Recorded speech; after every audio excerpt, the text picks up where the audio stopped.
Okay. Hello everyone. Today we will see this topic, switched mode voltage regulator. So before this we had seen actually, and we had started regulator power supplies. Okay. And those were called as, also known as linear regulators. Okay, linear voltage regulators. Why linear? Because control element is in linear or active region of operation, and because the control element was made up of BJT, the transistor, bipolar junction transistor, and bipolar junction bipolar transistor can operate in a linear active region or cutoff or saturation. Okay, but for that particular control element, since it was operating in active or linear region of operation always, that's why, because of this fact, those regulators were also called as linear voltage regulators. Okay. So what happened that in linear voltage regulator, firstly AC mains or line frequency is stepped down by a step down transformer. Okay, and then it is rectified, filtered, and then regulated. Suppose yeah, this is the diagram here. So this is the AC main supply, that may be around 230 or 220 voltage, or 250, around 250 voltage, something like that. 250 voltage and 50 hertz frequency, and this is AC. Okay, and this is because we know that electronic components cannot handle this high amount of voltage, so, and but they can handle small voltages like 10, 20, 30 volts. Okay, so something has to be done so that this high value of voltage can be uh, stepped down to around 10, 20, 30 voltage, and that's why the first step is to step down this voltage with the help of a step down transformer. So this will bring down the 220 voltage to around 20 voltage here. Okay, and now this 20 voltage AC here, you may get, let's say, around 20 voltage and still 50 hertz. Okay, it will still be 50 hertz AC signal, AC signal that is appearing at the output of this step down transformer. Then this will be fed to this input of rectifiers and filters, and finally to regulator, and at the output you will get DC output voltage, DC output voltage. Okay, which will be a regulated output voltage. The value of this may be around 20 voltage. Okay, if the input is here, let's say 20 voltage AC, then we may expect that the output of this regulator would be 20 voltage DC. Okay, and this rectifiers, filters, we had seen in your basic electronic courses, and maybe in your analog electronics also. Because here we will see this part, regulator, that we had started in the previous class. Okay, but since this is a topic about this SMPS, or switched mode voltage regulator. So what happens that in SMPS, okay, the AC mains is first rectified, then filtered, and then fed to high frequency DC to DC converter. Okay, so it is rectified first, then filtered, and then it's fed to high frequency DC to DC converter. Okay, it is not changing, it is not stepping down the value. So in the first stage it is rectified, then filtered, okay, and then it's fed to high frequency DC to DC converter. Okay, so what is a DC to DC converter? Basically it will use a high frequency transformer to reduce the size. Basically the input is also DC and the output is also DC. Okay, and we will see what is this actually, what is the functioning of this. But it will use a transformer that would be much smaller in size. Okay, that would be much smaller in size. And why is this point coming here will become clear in some time.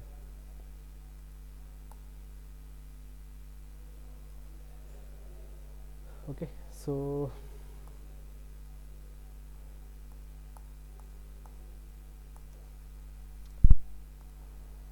the on and off durations are suitably controlled such that the average DC voltage applied to the output circuit equals the derived desired magnitude of output voltage.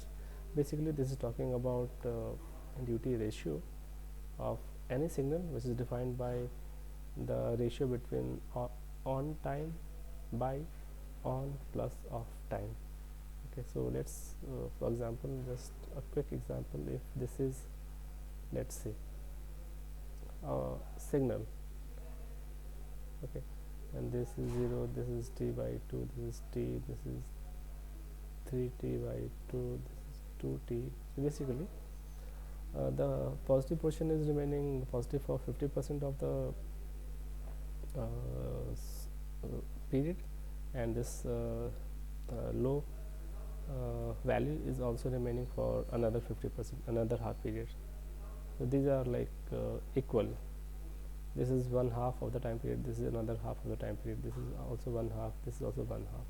So in this case, the on time, that is this time, the time duration for which it is on, let's say it is t by 2, and this is calculated with respect to one time period. Let's say this is one time period that we take, and within this time period, okay, this is on for half of the time period, and then on plus off time. So on time is half, and off time, this one where it is off or low, is also half.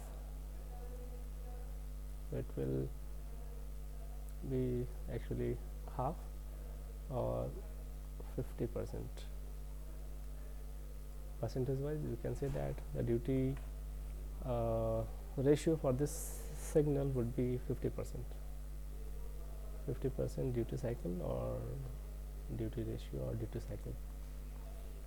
So it just gives an idea that for how much duration of time your signal is on and your signal is off. This idea it gives, this parameter gives this idea. Okay, now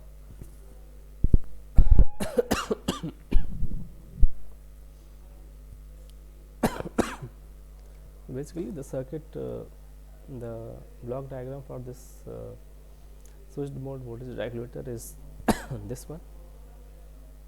So if we look at this block diagram, okay,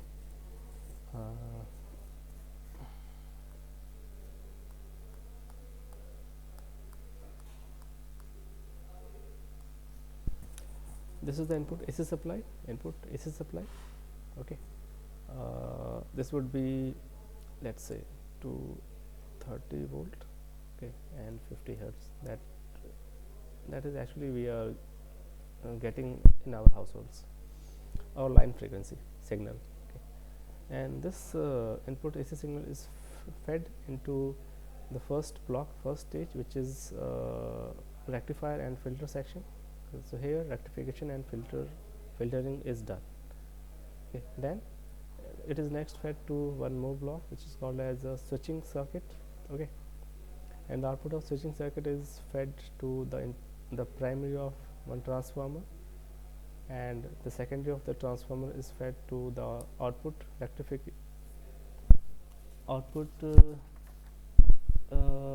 rectifier and filter circuit. Okay, output rectifier, this is actually RECT, output rectifier and filter circuit. And here at the output side you will get the regulated DC output voltage, okay. But there is one more thing present in the feedback path. Look at this, is forming a feedback as the output signal is fed to the input side, okay. So this is the block in the feedback, the first block, that is error detection and amplifier. So it will produce some error signal based on the difference of two signal. Okay, so one signal is coming from the output section and the other signal would be some reference voltage. Okay, and based on these two signal values it will produce an error signal and also amplify that signal. Okay, and that signal will be entering into this block, which is PWM, that is pulse width modulator. PWM modulation to control duty cycle. Okay, so it will this block will be controlling the duty cycle, and it will produce generally it produces a high frequency square wave, which is in the range of 20 to, let's say, 100 kilohertz, 20 to 100 kilohertz. Okay, and based on the frequency of this signal, which is actually a high frequency signal, this switching circuit switches or functions. Okay, and it will produce the output here, and at the output side of the switching circuit you will get a high frequency AC signal, Okay, so this is actually working with respect to this high frequency signal which is coming from this PWM section, and since this is switching at high speed at high frequency, so it produces a high frequency AC signal. And to handle this high frequency AC signal we need a high frequency transformer. Okay, a high frequency transformer, right?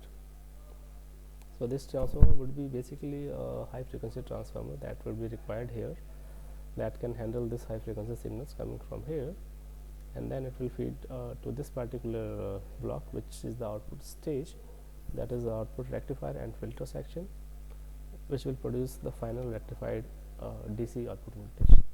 Okay, so remember this is basically a high frequency transformer. Okay, a high frequency transformer, and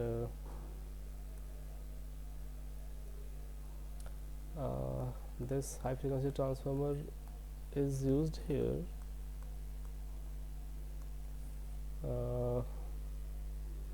the use of high frequency transformer is used because of the size issue. The transformer size, we know that it decreases with increasing frequency. Okay. So if the transformer is being used for high frequency signals, its size or weight would be relatively small, okay, as compared to a low frequency transformer. So overall it will reduce the weight of the overall circuit and also the size of the overall circuit. Okay, and we know that generally the bulkiest element in the circuit is nothing but a transformer. Okay. It is the heaviest element in a circuit because it consists of those laminated cores of iron, the primary and secondary part. Okay, so there is an attempt here to reduce the overall weight of the circuit by the use of high frequency transformers, as the high frequency transformers are of relatively lower size, lower weight as compared to lower frequency transformers. Okay.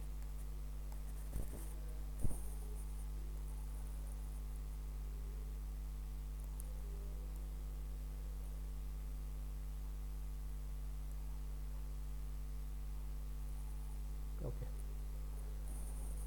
So a high switching frequency of the order of 100 kilohertz and a fast control over the duty ratio results in application of the desired mean voltage along the ripple voltage of a very high frequency to the output side. Overall, basically it's trying to explain the functioning of this circuit. The high frequency ripple in the voltage is effectively filtered using smaller values of filter capacitors and inductors. We know that ripples arises in rectifiers and filters, and there are different techniques to reduce those ripples, because we do not want ripples in the DC signal. Okay, so SMPS, this works on the principle of storing of energy in an inductor during one portion of the cycle, and then transferring the stored inductor energy to a capacitor during other portion of the cycle.